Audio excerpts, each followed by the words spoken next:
What's going on, everybody? Welcome to episode 8 of the Functional Firefighter Framework podcast.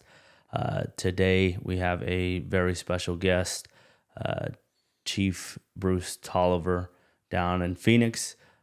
He runs the clinic down in Phoenix for Phoenix Fire. This is going to be an awesome interview. Chief has been doing this now for quite a while and has an insight on how to take care of firefighters and dealing with the trends and being able to combat the impact of the career. So, Chief, how are you? I'm good. Thank you all for having me on. It's a treat to be on. So I look forward to it. Yeah, thanks. Well, I guess we'll jump right in, Chief. First question is going to be, what's your background and how long have you been overseeing the clinic for the Phoenix Fire Department? So I would say I'm going to flip that question on you and just say that I've only been in charge of our health center since 2020. We rotate our chiefs through different scenarios. The health center doesn't flip as much as some of the other areas in the fire department, but I've been in my position for about 2 years now. My lead into that was my master's degree was in education with a specialty in sports medicine. So I worked in college football and baseball for quite a few years as a certified athletic trainer, and then worked for the Jacksonville Jaguars for a short period of time before I got hired. And so my athletic training background, after I had gotten through the academy, we started instituting some programs. I made some recommendations about things that could help keep firefighters healthy while they were going through the academy as recruits. And so it was a very successful program because we didn't have to recycle a lot of people. And because that was so successful, it kind of built on it. But in addition to that, we had peer fitness trainers that were doing the physical components and the morning training before we really got into the hose lays and the daily activities, flexibility, balance, proprioception stuff, strength training, things like that. So that's kind of how it started, and that's my background with it before we got into it. Awesome. So, just time frame wise, Chief, how did Phoenix become one of the first departments of the WFI, and what was your role in that? Well, so back then I didn't have a role really at all when it started, but that was at the time our union president was Pat Katelmi, local 493 president, and then obviously Fire Chief Alan Brunacini, who in their wisdom, as things started being built out, there were 10 national cities, original cities that started with the Wellness Fitness Initiative. And I'm not going to know them all by heart, but it was New York, it was LA County, Indianapolis, Arizona, Miami-Dade, and there were some other ones. Seattle, I don't remember them all, but it was all about labor and management getting together kind of through the RBO process, and then working with the International Association of Firefighters and the International Association of Fire Chiefs, working together to improve wellness. It wasn't really a fitness program. It was about wellness. Firefighters are in pretty good shape, and musculoskeletal wise, they're fit, but it's their wellness things that we were recognizing, or they were recognizing there were problems with. And so they established some wellness pieces that they thought would help address some issues that they were seeing. And so the fire department started a health center. We built, when I came on in 95, we had taken an old fire station. The city had taken an old fire station, modified it, and we had an x-ray room. We had a little gym in there. There was a doctor's office, and we had formal physicals in this office. And back then we didn't have the number of firefighters that we have today, so we have a much bigger facility today. But even back then, there were components of fitness and measurements that we were looking for, the elements of wellness, and it was really based around obesity, blood pressure, cardiovascular fitness like METs, right? And then A1C, or blood glucose levels. Those were the things where, even though you may be physically fit or physically conditioned, the wellness side of things they could get away from you a little bit. And so the program was designed to find those things and to find your level of fitness. And just like you guys, I'm sure when you got hired, you went through a program where you had a physical. You probably even had a physical for your city, and then the pension board, either for your state or city, you had to go and do another pension physical. And since that time, they've kind of merged together for us, so we can get that all done at one time in our physical assessment period when we bring recruits in. And we do new hires for quite a few other cities around Phoenix as well. But that's kind of where it started. The wellness fitness initiative, when it really got going and the health center really started looking at like a tier program, that kind of happened early around 2005, 2006, but the wellness fitness initiative was happening long before that in regards to having a health center. I came on again in 95, and our health center was in existence already for probably 3 or 4 years before that, if not maybe even 5 years. And the founders of that were some physicians, and again, Alan Brunacini and Pat Katelmi, our union president, were very instrumental in pushing for health and wellness.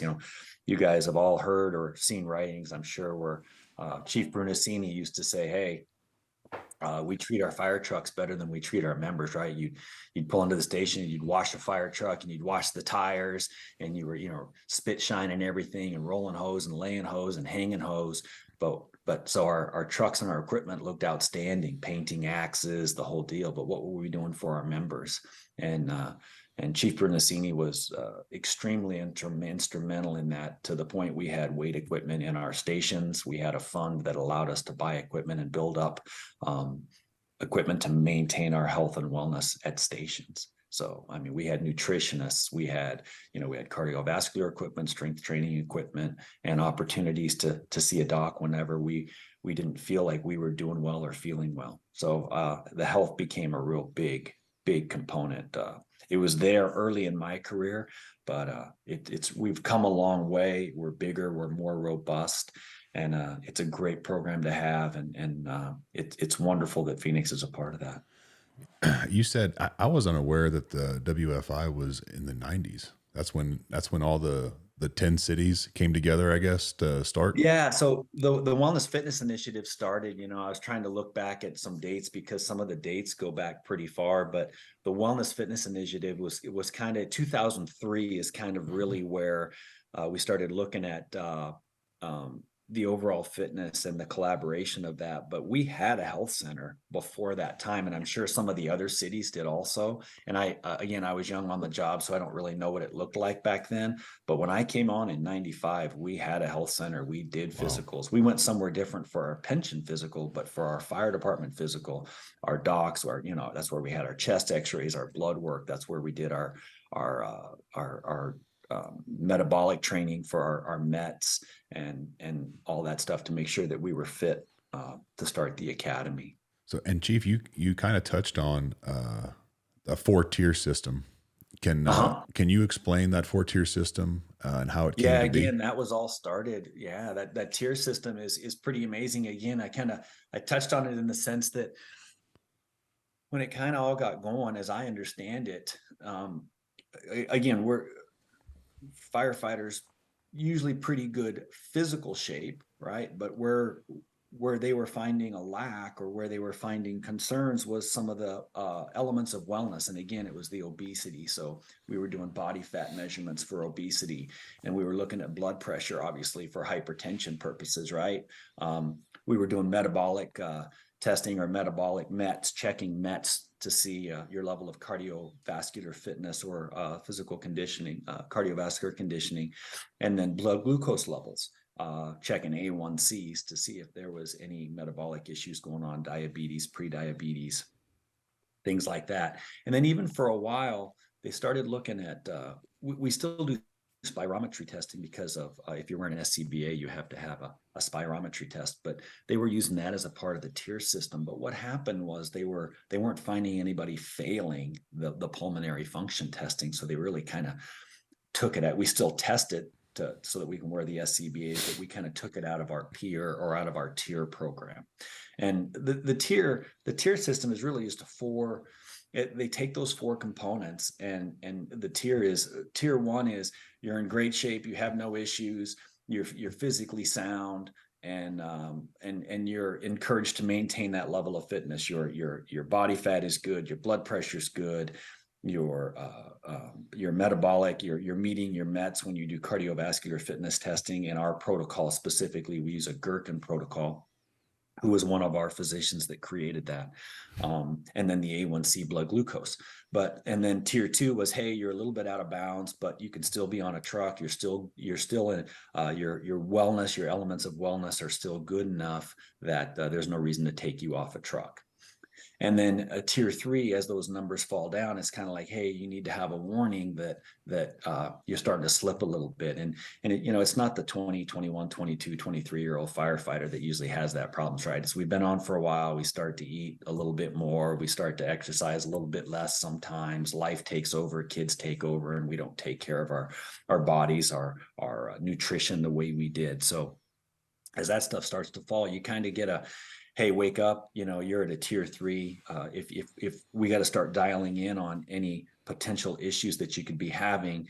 But if you get to what is a tier four, then we pull you off a truck. Well, tier three too, let me go back and say that we will put you with a peer fitness trainer and a nutrition specialist, and get you in. And we're not trying to micromanage you. We're just trying to say, hey, let's help get you dialed back in, so we get you back in and hang out in that tier one, tier two area. And if you kind of fall off for a while and get away from yourself, if you will, you're on a tier four, and you'll have 90 days to get yourself corrected. And it's rarely the pulmonary stuff. It's almost always the METs, right? It's almost always the metabolic rate for your cardiovascular fitness, where people fall off and they can't get above the 12 METs. And then that's all based on age. So, with age, we have body fat ranges in that tier program. You have metabolic needs that you have to meet. So when you're trying to meet your METs, 12 is the minimum for anybody. But then from 20 to 30, you have to meet so many METs, 30 to 40, 40 to 50 kind of a thing. And that's all determined by heart rate and the level of exercise you're putting out. In METs, when you put that treadmill on and you see that METs, that's what we're trying to do. And so, but by measuring those numbers across the board, that's where we're seeing. We don't have very many. You're probably gonna ask percentages. We have a very small percentage that hang out in tier four. I mean, like single digit, 2%, 3%, 4% kind of a thing. And then, even if you combined 3 and 4, you're still probably less than 10%, right? Yeah. Everybody else is pretty much in that tier one, tier two. And there's, with all the things going on in firefighting, how busy we are, and just some of the mental health issues and things that go on, it's easy for those numbers to fall. So we require a physical once a year. It's non-punitive. And by doing that, it allows us to check in on our members and see how they're doing, see how what their blood work looks like, what their daily lifestyle is like, how's their mental health. And so it's more than just the tier program. It's a nice program that gives us a chance to really look at you as a whole, see how you're doing, and if you're struggling, how can we help? So, and Chief, you said that that you had 90 days to make the correction, and it was non-punitive. What happens if someone is unable or unwilling? I shouldn't say unable, just unwilling to make that adjustment. Yeah, so that gets bigger than me. But what happens is you have 90 days in our program. The way it's written is you have 90 days to get out of tier four. So and we'll let you stay on the truck usually, depending on what that problem is. But if it's METs, what we do is we bring you back every 30 days and have you repeat that treadmill test. And as we have you repeat that treadmill test, if you can't get it done in 90 days, then we take you off the truck.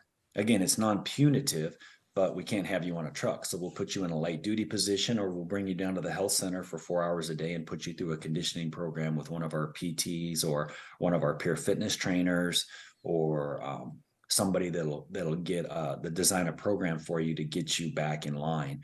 If it's an A1C issue, then you're off the truck long enough to get on some meds and get your A1C under control, because as you guys know, there's when your A1C is out of whack and that number gets too high, there's a lot of things going on inside that you got to stop things and get control of yourself and your diet and yourself before you can really get back on a truck. So we'll pull you out until your numbers, the docs feel that your numbers are back in a safe range, and whether that's through medication, diet, and exercise, whatever it is. But so after those 90 days, if you're not where you need to be, we will take you off the truck, but we'll give you 90 days to stay on the truck and see if we can't sort it out and get you dialed in.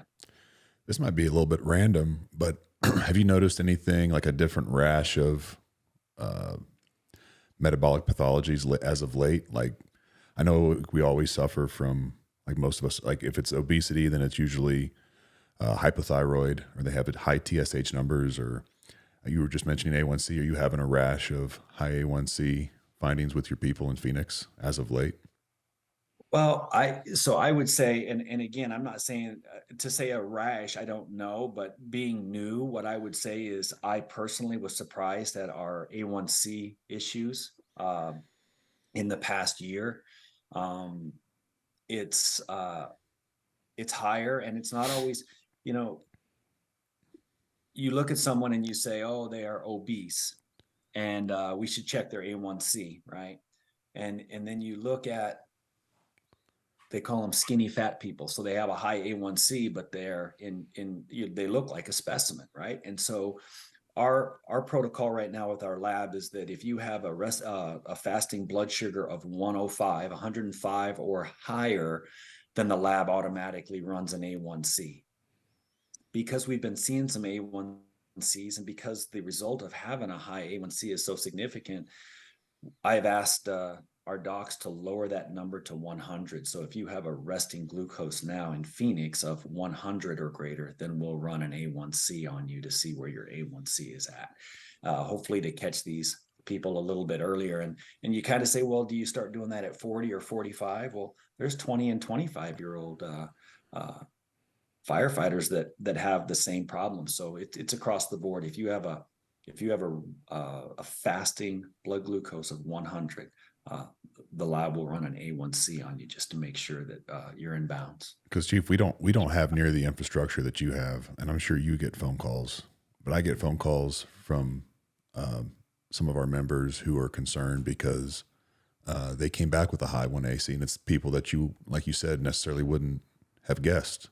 That are, you'd never guess, right? Never guess that they're essentially like pre-diabetic or you know what I mean? Like that's, so it's pretty alarming. And I didn't know if that's something new we're kind of stumbling across, because I've only been in the fire service like 16 years now, and I don't remember it as prevalent back then as it seems to be now. And I don't know if people are more open with their medical like privacy or whatever, but I've been hearing it a lot in the last couple of years. I don't know if it's something that's sweeping or sounds like. I'd have to ask one of our clinicians about that. But what I think some of it is if you're not really dealing in the realm. So you guys, just like myself, as you get deeper and deeper in this, you learn more, and then your bandwidth gets a little bigger, and you understand things a little bit better and look for things in a different way. And I think that it's probably been going on. We just haven't been looking for it in the same way, just the same way that we probably weren't looking at mental health. And some of the, our cancer program is phenomenal. We have a phenomenal clinic that we work with, and we're seeing some cancers, some strange cancers that we've never seen before that I don't know if I'd call it a rash, but I think our cancer physician would say that they're unseen in the ages of the people that we're seeing them in. So, but we're exposed to a lot of different things. The things that are burning nowadays are a lot different, and just what we're exposed to and our diet and what's in our foods and things like that all play a role. But I would say, yeah, there probably is an uptick. I don't know how much of that personally. I don't know how much of that is it's never been there and it's just starting, or it's been there and we just didn't know to look for it, or we didn't look at it to the degree that we look at it today. And before we leave the topic of the Tier 4, just for our listeners, I've been doing nothing but looking at policy surrounding firefighter health for 3 years straight.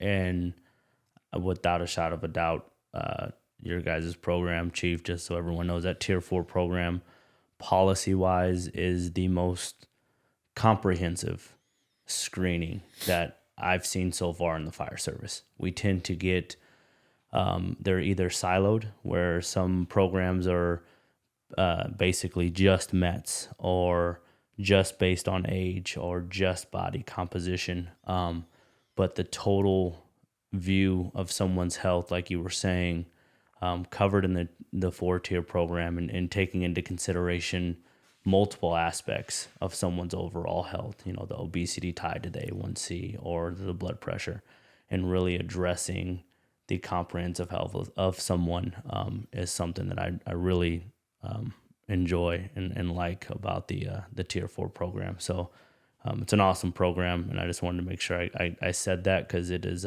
It's the heart of his doctoral dissertation. yeah, it is. Good for you. Congratulations on that, Doc. Congratulations. That's a big deal. Yeah, so that's it. It is one of those things that I was like, that is something I kept going from city to city, whether it was LA or Seattle, and everybody's doing it, but everyone seems to get narrow focused on, one metric, and you can't do that. So yeah. And if I can step in on that, what I would say is, I'm hoping to get bigger, and the people that are listening in this program, you're welcome to, in whatever way, reach out to me. But where I would like my next 2 or 3 year vision of our health center is that when you're coming in, is that we hope to have a behavior specialist in our health center, so that it's not just a checkbox, how you feel and how you sleep and how you eat and how you drink. And it's actually, you're going to physically sit down with someone, and you're going to spend, it might be 1 minute. Hey, things are great. Thanks for your time. Have a good day. Go to the next station. Or there's going to be an opportunity. If you need 30 minutes or an hour, then you got 30 minutes or an hour. And so we're going to tie that into the physical process, so that you can really sit down and have a discussion, a face-to-face discussion with someone, and not just check boxes. And then a skin thing too. So I'm hoping that we can get to a point where we can bring you in to another room and hey, strip down, and someone's going to look at you head to toe and go, yep, let's burn that. Let's burn that. Hey, let's keep an eye on that. Let's watch that. So there's some components to our physical that I want to make bigger in addition to what we have. And again, it's not a tier system. It's just overall health and wellness to go. Not every fireman goes, hey, that's, that looks cancerous, or hey, that's raised, or that's growing, or that has an abnormal boundary in its shape. So I want a professional in there who can just, hey, once a year, let's give you a quick scan. Don't wait to go out and find your own doctor. We'll do it for you. We already got you. We got you here and got you trapped. Let's take a look at all that stuff. So we're trying to add a couple more things. It'll take a little bit longer in the process, but it's a win, and it's once a year, right? Well, that answers the next question of what tests or evaluations would you recommend outside of NFPA 1582? Yeah, so 1582 is awesome, and it's very, very well written by a whole bunch of smart people, and I think that you can add to it whatever you want, but I think as far as being encompassed, it's great. And I think if you can add anything to it, and talking to some of the docs, I talked to a doc in Portland not too long ago, and he was going to come look at our facility, and I just feel like, what can you afford, right? What can you afford, and what are the big things? But I think the WFI has done a great job of looking at these 4 big wellness factors, and then anything you can add to that, great. I mean, if you can put a podiatrist in your clinic and have them look at that, great. If you can add a dermatologist to your clinic and have them look at that, we use the Vincier Cancer Center, and we have a great relationship with them. They do wonderful things for us, and all of our firefighters have access to the gallery test. So we test they can go down there, they get a full cancer exam, they get a chest and a full body CT. They run the gallery test to see if there's this test will look for markers of any risk you could have of a cancer in the next 3 to 5 years. So those types of things we've added on that are amazing, and hopefully it reaches out. It's an expensive test, and I understand that, but what a win for us, right? So I think the cancer screening is a huge deal, because that's just coming on more and more. So anything that can be done to detect early cancers, I would say that in Phoenix specifically, I would say that we are seeing a higher incidence of cancer, but we are having a higher survivability rate. And I think that's due to early detection, right? So we're catching it so early and so young that people are surviving it. And so that's a significant win, right? And so the numbers are up, but even though the numbers are up, the survivability is significantly down because we're catching it so early. So put the hard push for cancer screening is, I'd say, is the next big thing that we really need to push. And Chief, I gotta ask, when you're looking to add these tests and additional screenings, what's the relationship with like with the union? Are they involved heavily? Is there a discussion that has to happen Say that again, with who? with the union? Oh, our union. So Brian Willingham, our union president, amazing dude. Our union 493's executive staff, tough group of people to beat. Can't say enough good things about them, truly. And they are by our side. Our RBO process is incredible. We had a great meeting yesterday. I mean, I can call my union president, hey, let's go have a drink, let's talk. We can talk about anything. Nothing offends him, nothing gets him mad or irritated. They'll do anything to help you. Hey, what do you think about this program? Believe me, everybody's all in making sure our members' health and wellness are up front.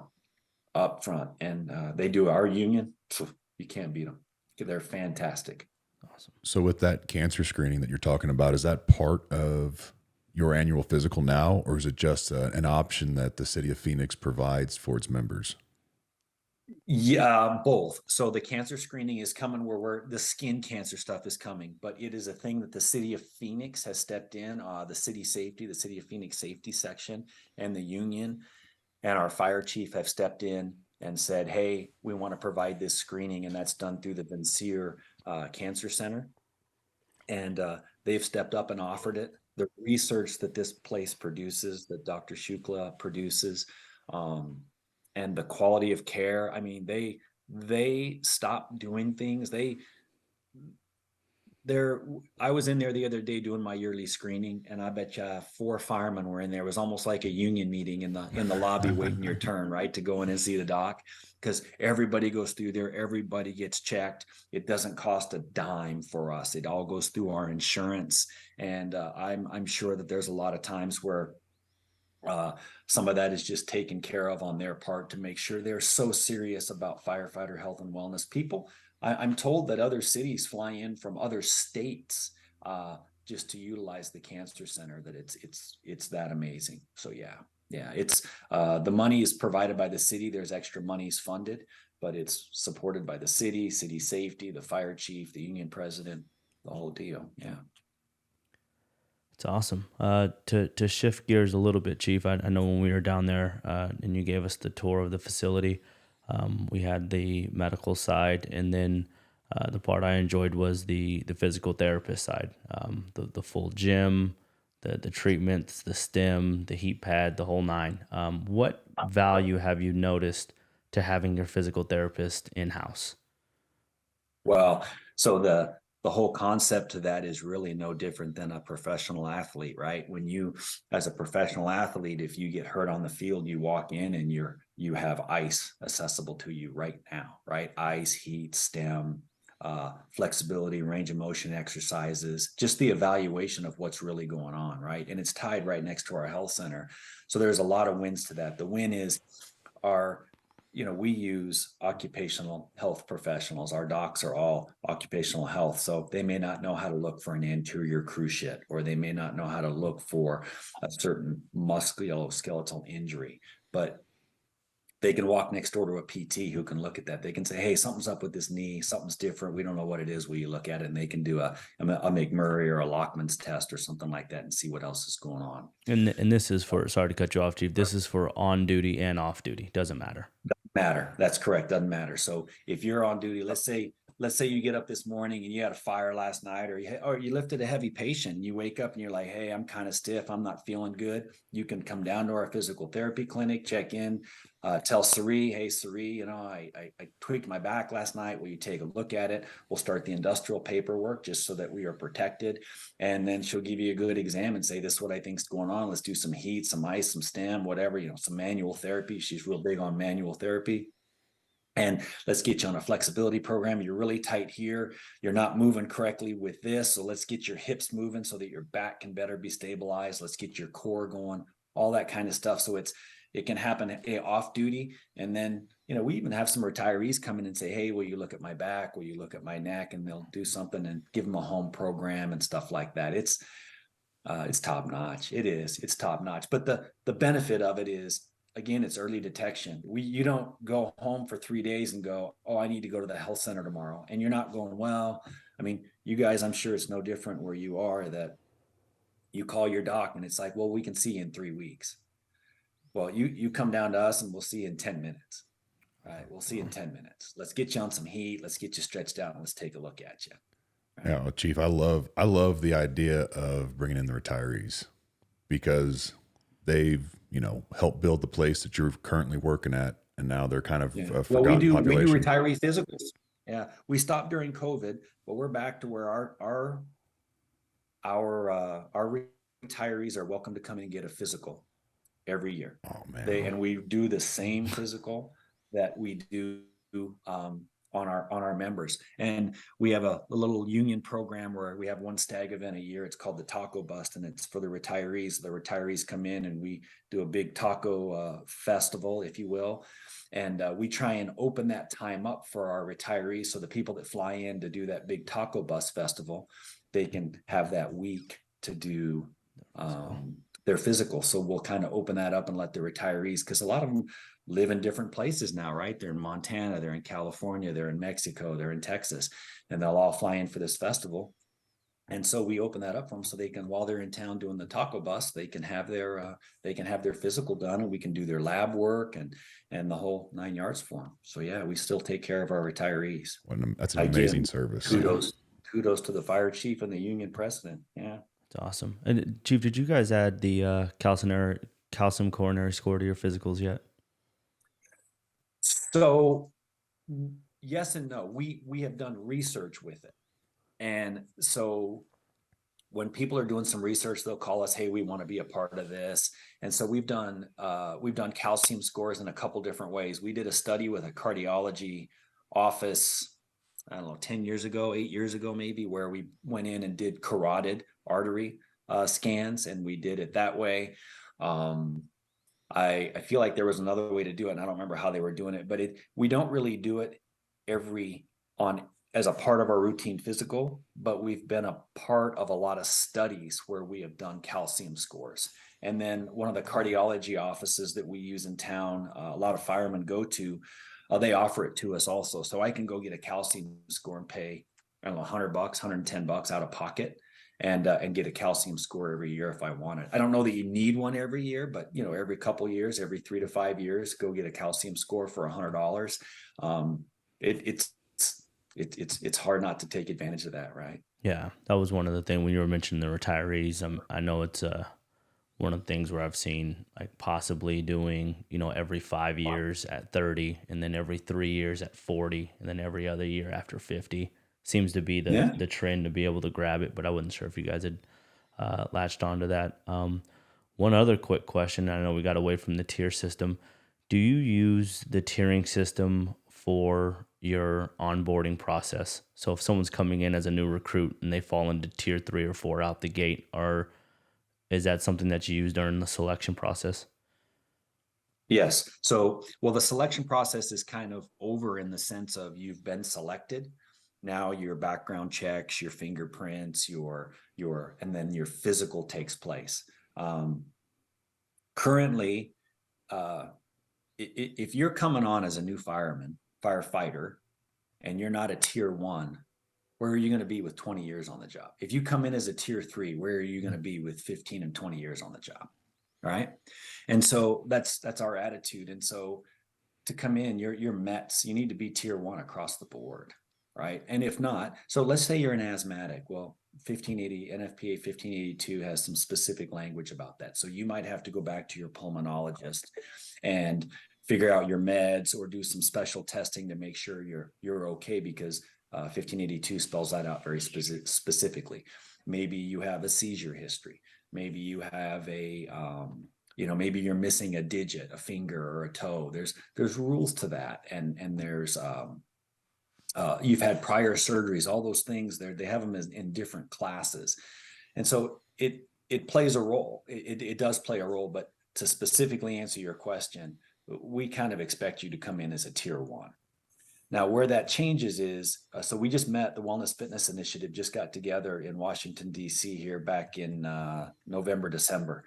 I can't remember exactly the day, but there's discussions that I think is going to come out in the new version that we have to treat an incumbent the same as a recruit. So we can't say, well, once you're in, you can be a tier 3, but when you're coming on, you have to be a tier 1, right? I'm pretty sure that I heard the discussions that that's going to go away, that we have to treat everybody in the same group. So I think our methodology is going to change, but currently that's what we expect. But I don't think that would, I saw you guys nod, and I don't think that's unexpected, that you shouldn't expect a new recruit to come in a tier 1 and be able to meet all their mets and be able to be in good health and wellness, right? Yeah, I know we've discussed it because we're both we're teaching our second of fire academy together, third total, and it's hard when you are possibly eliminating someone from the academy for a fitness standard of 10 pull-ups, and you know that you have about, I don't know, 80%. And that's being nice. I mean, and it's not really indicative to the ability to do the job either. When someone can't do 10 pull-ups and then you're having the discussion of, wow, should they not be here? It's hard to hold that person to a standard when the floor themselves are unable to perform that same standard. So that's awesome to hear. Yeah. And we don't use pull-ups. So other than the CPAT, all we have is our physical process, and it's all about the wellness components, right? So pull-ups aren't a part of our thing, but it's of our recruitment, but it comes down to the candidate's physical agility test, right? And then the physical itself. So the extra stuff we don't really have, but there'll be a day where, whether it's for legal reasons or whatever, that everybody's going to have to be kind of in the same boat. But that's good for us though, right? Because you've got 17 years on, I got 27 years on. The rules shouldn't change, right? You got to be able to do the job, and let's admit it, we all know it's a young person's game nowadays, right? So there's things you got to be able to do, and whatever those deciding factors are, they're kind of set by your departments, but we use the candidate's physical agility test and then the physical itself. But when you talked about the treadmill, if we have someone fail a treadmill, when I say fail, meaning they were a tier 3, I'll give you another chance. I'll give you another, hey, come back next week. Because, the hiring process is kind of long. We got to do the background checks. And then if there's a problem, if you have a cardiac issue, maybe you have to go out and see your cardiologist, right? So there's a time frame in there that, hey, we had a guy just the other day, he was a tier 3 in his program. And because he was a tier 3, I'm like, hey, come back next week. Let's try it again. Hey, come back in 2 weeks. Let's try it again, right? I'm not saying, hey, it's one and done. Hey, come back in 2 weeks, we'll give you another shot. I'm okay with that. Maybe you just had a bad day. Maybe you didn't have a good night's sleep. Maybe you had a long night at work at your other job, and things happen, right? So give me another chance. And Chief, just for our listeners, you were talking about the Gherkin test. Can you explain what that is? Yeah. So, I'm not going to do it justice, but Dr. Gherkin is a cardiologist that worked for the Phoenix Fire Department and worked in our health center for a long time. So there's a lot of different treadmill protocols. There's the Bruce protocol. There's the Davis protocol. And when you go into your cardiologist's office and you have a stress test, whether it's because you had chest pain and you have to be cleared, or you're just doing an annual physical, they run a program. So the Gherkin protocol, what he did is he took numbers, and you get on a treadmill and you walk at an elevation and a speed, and based on your age, the 220 minus your age, there's a number you should hit. And they take that number at 70%. And basically over a period of time, you shouldn't hit above your 75% number, right? And it correlates very closely. There's a piece of paper and a graph they use that I could explain to you or send to you guys, but the gist is they can look at that and say, okay, you're 27 years old. You went for 7 minutes. 7 minutes equates to 13.2 minutes you pass, and you didn't have to stay on the treadmill for your whole 12, 13, 14 minutes, right?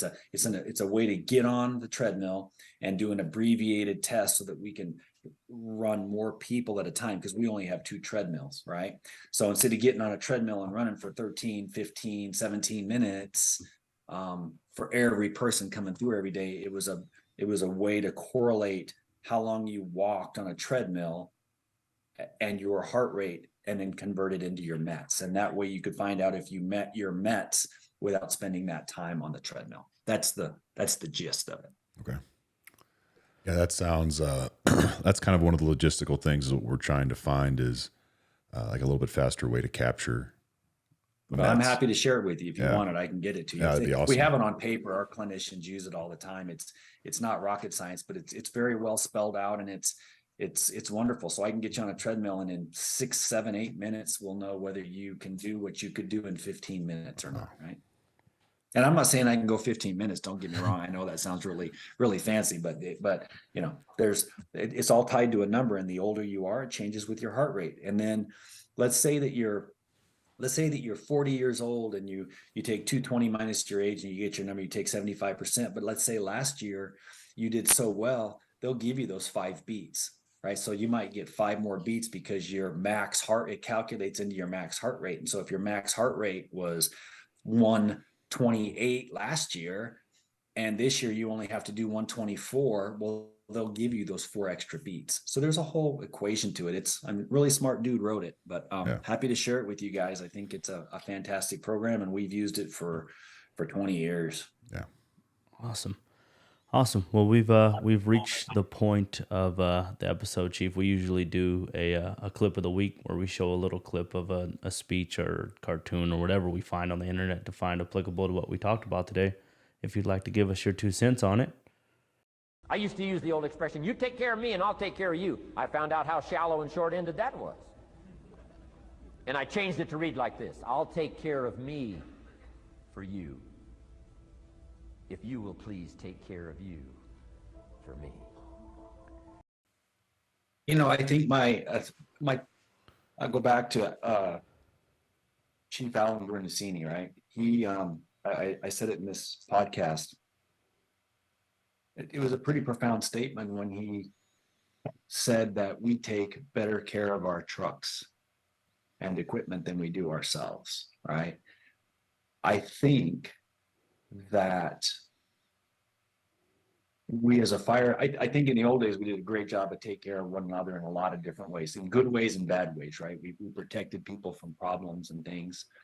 I think that if you're taking care of you, and I'm taking care of me, as this guy is saying, I think that's a win for everybody. But the true factor is if everybody's taking care of everybody and everybody's being selfless, and I think that's just the nature of firefighting internationally, right? I don't think that's an Arizona thing. I don't think it's a Nevada thing or a United States thing. I think it's just the nature of what we do and how we do it, and to the point that we take care of others that aren't even a part of our family, and we treat each other like family. And so I think we go as far as treating outsiders and the customers that we run on like family. And at the end of the day, I think it's about taking care of everybody, but taking care of yourself, because yourself is important, but your family and your friends. And, you know, I hope I showed you guys that when you guys came to Phoenix, that it's all about taking care of one another. For sure. And Chief, before we end all this, we've got assistant chief and deputy chief openings right now with our fire department. If you're looking to retire and double dip, we'd love to have you come on up to colder climates. There's a lot of people out there that are way smarter than me that would love to have that job. I don't know that I have that skill set. I'm kind of a one trick wonder, right? I know the little things, the big conceptual things are interesting, and that's hey, you guys are doing a great job. Hey, we're also going to have a health and safety officer position open up pretty soon. I'm just saying. Well, you know what? I'd love to help you guys with that in any way I can, because I'd love to see you guys get to where you want to be. You guys have a great vision, It was awesome to have you guys come to Phoenix and see what we do and how we do it. We're proud of what we do and how we do it. And nothing would make me happier than to help you guys get on track and have your members doing what we're able to do, number one. But number two is have you guys lead it and be a part of it, because you mean well for your members, and that's obvious. And so kudos to both of you. Awesome. And thank you, Chief. And to tie back into the quote and what you were saying as far as taking care of each other, that was something that was a different visit with you. And I want to make sure we truly appreciate you. It was a totally different experience from open door, walking through the clinic. Nothing was off boundary, and it was, here's these documents. Tour of the town. We'll take you over to see the Blue Card building, take you to the hotel, and it just was you made that experience awesome. So thank you. Anytime. Awesome. Well, thank you guys for joining us today. We'll see you on the next episode. Pleasure, guys.